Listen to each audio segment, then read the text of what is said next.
let's talk about Georgia. Let's talk about Georgia versus Florida in the world's largest outdoor cocktail party. Georgia dominated. And by the way, like Carson Beck, should be a candidate for Heisman, especially after this game. Like people are like, oh, like you said Brock Bowers, you bailed him out against Auburn. Where was Brock Bowers this game? Where was he? No. I mean, he lit these guys up. He is an electric quarterback. He's very good. Graham Mertz actually played well, I thought. I don't know. What did you think? I mean, early on, he played well. He had the scripted drive. Granted, he didn't play well enough to win this football game, but I didn't think he was like the worst thing ever. I really think I just think Georgia is just significantly better than Florida. So I thought he played fine. I mean, the thing is with Graham Mertz, yes, he's played really well all year, but he's also like a limited quarterback, and a lot of it's been like underneath stuff. Even though I thought they actually pushed the ball pretty well downfield, but like sacks and negative plays and like penalties like cost them, and they ruined drives against Georgia, and they took advantage of that. I thought they ran the ball well. I wish they stuck with him more. The problem is when you get jumped on 26-7, like it's hard. Like your whole game script kind of gets thrown out the window. Even though Trevor Etienne, I thought rushed the ball well in the first half. A lot of Montrell Johnson. If you look at the box score, a lot of that stuff was in the second half. He had the long 40-yard run, in the fourth quarter there, and in garbage time. But yeah, I don't know. I just think the takeaway I have from this is not that Florida's done. Billy Napier's bad coach. Graham Mertz is bad. No, it's that Georgia is legit. Carson Beck is playing fantastic football right now. Their defense turns up when they want to, and they did in that first half.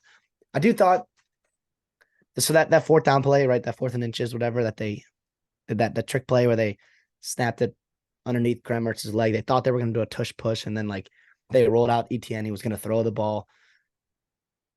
I don't hate that play, and I obviously Billy Napier knew his team is severely outmatched in this game right here, so he has to do stuff creative. I do think 4th and inches in your own territory is not the right place to call that play call, but I'm not going to fault you for getting aggressive in a rivalry game early in the game and trying to get some momentum. I would rather have that on a 3rd and 1 type play, just get the first down and just try to score, and then from there it snowballed into really really bad because that first drive Florida was really impressive. They ran the ball well. Explosive plays, and then the nice touchdown pass to Eugene Wilson. I thought Graham Mertz, they came out the game firing. Georgia responded with a field goal, and then the turnover on downs, and you had the block punt, and then it was just out of hands, and McConkey had a nice long reception, and I just think to me, I took away from it was just Georgia, really, really good football team. Yeah, and that play call was not the reason they lost by any means. No. But the scary thing, though, is that Georgia ran the ball well, and they have been running the ball well the last couple of games.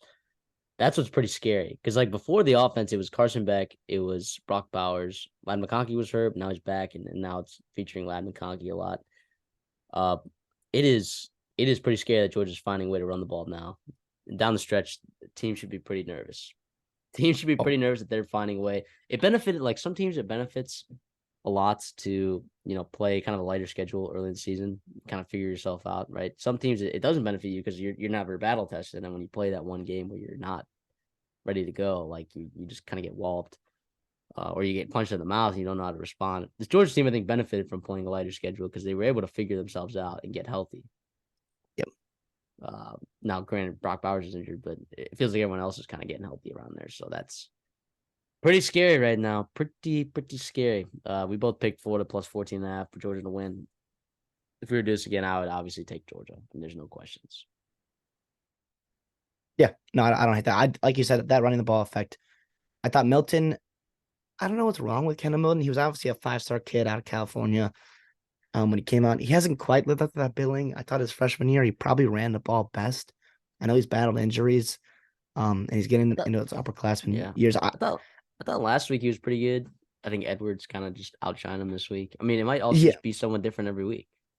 Which, if you're a team like Georgia with the stable of talent they have at every position, that's okay. That's really okay. Especially if you do get Brock Bowers back, obviously for the SEC championship game and a playoff run, you know he's your consistent. Ladd McConkey is really fun to watch. I mean, he's always open. After the catch, he's really incredible. I don't know how it doesn't. Nothing stands out about him. I mean, I know he's got some speed on him for sure, but He's fun to watch. Dominic Lovett had the nice catch and run there, and which was good to see. Delp had a beautiful catch. Oh my goodness. Was it that first quarter, first drive? And then nice one-handed catch. Carson Beck, I mean, they said in the broadcast, and I've heard other people say it too, like, he's going to surprise some people into where if he decides to declare for the draft this year, he's going to go a lot higher than people think right now or would have thought coming the year. He's got the size, he's got mobility, he's got arm strength, he's got accuracy. He can see the field really, really well. Obviously, it helps. Their O-line is playing fantastic. They're obviously running the football. They've got weapons. It doesn't hurt to have Brock Bowers, but I don't think it's the case of the team elevates him. I just think he's a really, really nice complement to a really, really good offense. And that's really, really dangerous, especially when you have Kirby Smart and a defense playing better and better as the year goes on.